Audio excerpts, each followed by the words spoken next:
Police and Thieves, Junior Mervyn. This is Democracy Now!, democracynow.org, The War and Peace Report. I'm Amy Goodman. As we turn now to one of the people who says he was tortured, we're joined by Daryl Cannon.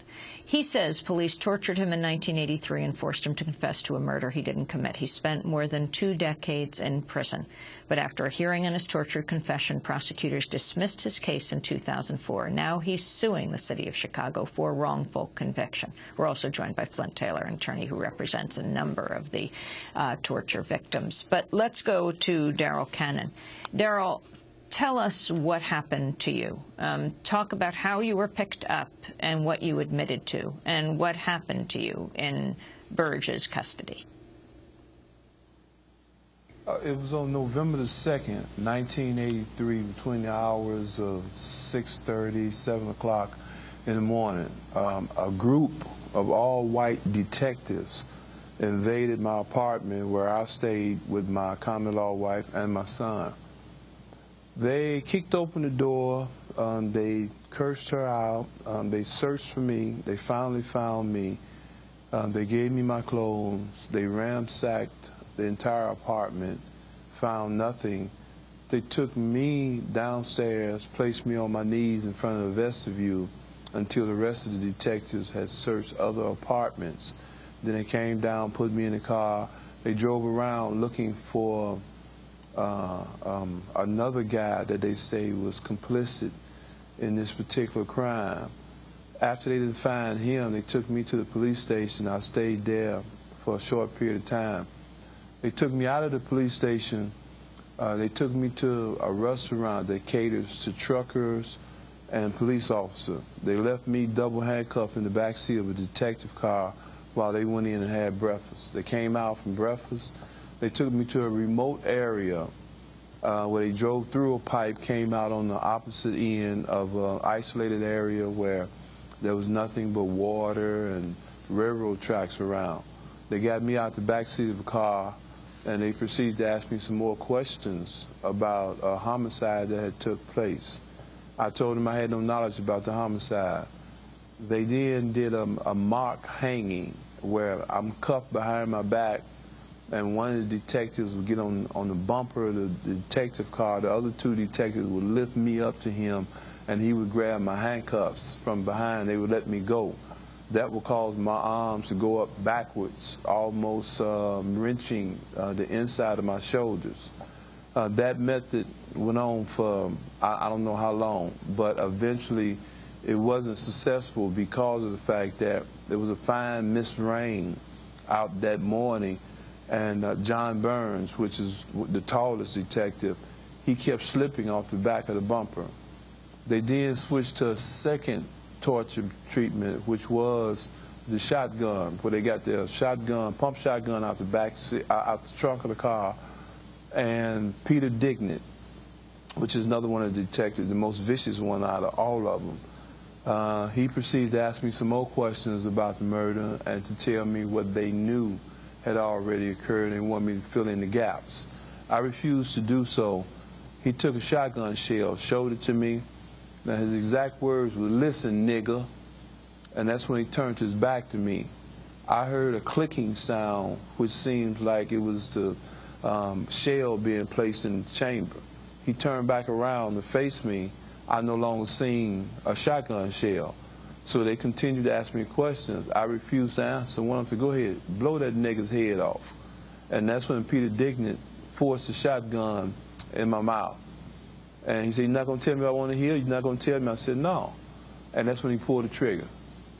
They did this mock execution 3 times. The 3rd time they did it, when I heard that trigger pull, in my mind, I thought he was blowing the back of my head off because the hair on the back of my head stood straight up when I heard that click.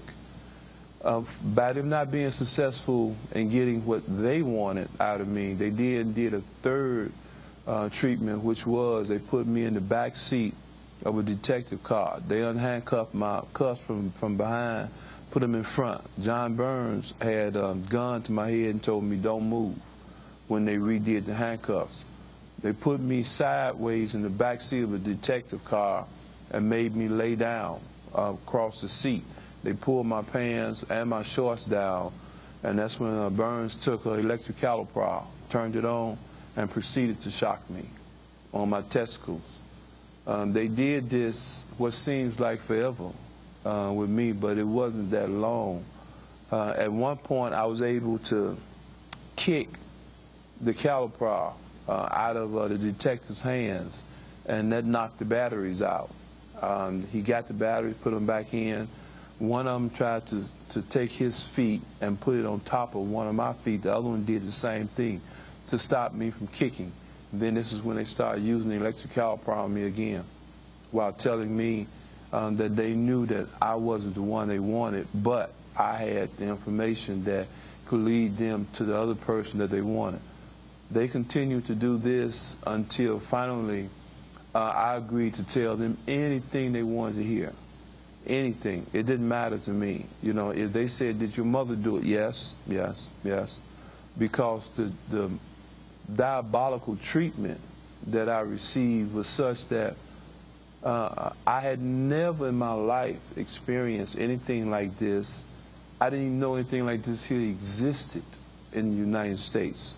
You know, it wasn't until years later that I heard about torture in Chile and other places. This is after I was in the penitentiary.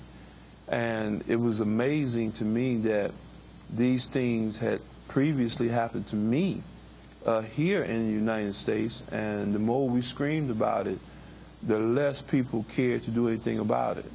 You know, and to this day, it is still amazing to me that there's a statute of limitation in the United States on torture, but there's not a statute dealing with arson and other things of this nature here. So they should not be able to hide behind any kind of alleged statute. Wrong is wrong, right is right. What these despicable detectives did could never be justified in the United States upon any shape, form, or fashion. Darrell Cannon, what happened after they took you to this isolated area and tortured you in these various ways? Where did they then bring you? What, the torture site? Yes. Where did they... You were held in this car. They tortured you in various ways. Then what happened? Yes, ma'am.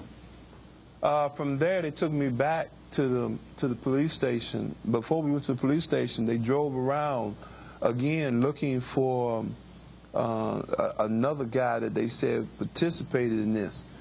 To me, it seemed like they wanted to keep me away from the police station all day. Keep in mind, they arrested me at 6:45 in the morning. Their shift was over with at 7 a.m. But yet and still, they didn't leave my presence until probably well after 3 o'clock that afternoon. Why was that necessary? I was already in custody. They had other detectives involved in the case anyway. It was just a thing where they had fun. They had fun torturing me, and they lost track of what time it was as a process of this.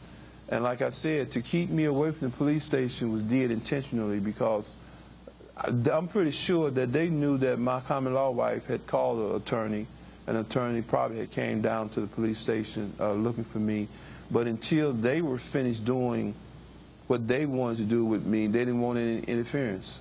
Now, did you tell your attorney what had happened then?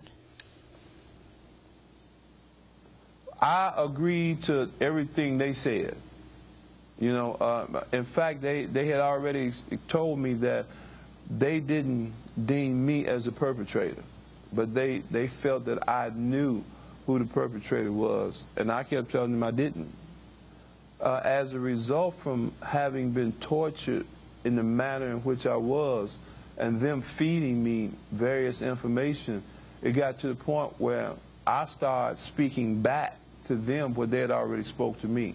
And as a result of that, that evening, a state's attorney came in along with the detectives that was involved in my torture and spoke to me about the alleged crime. And afterwards, I repeated to that particular state's attorney everything that the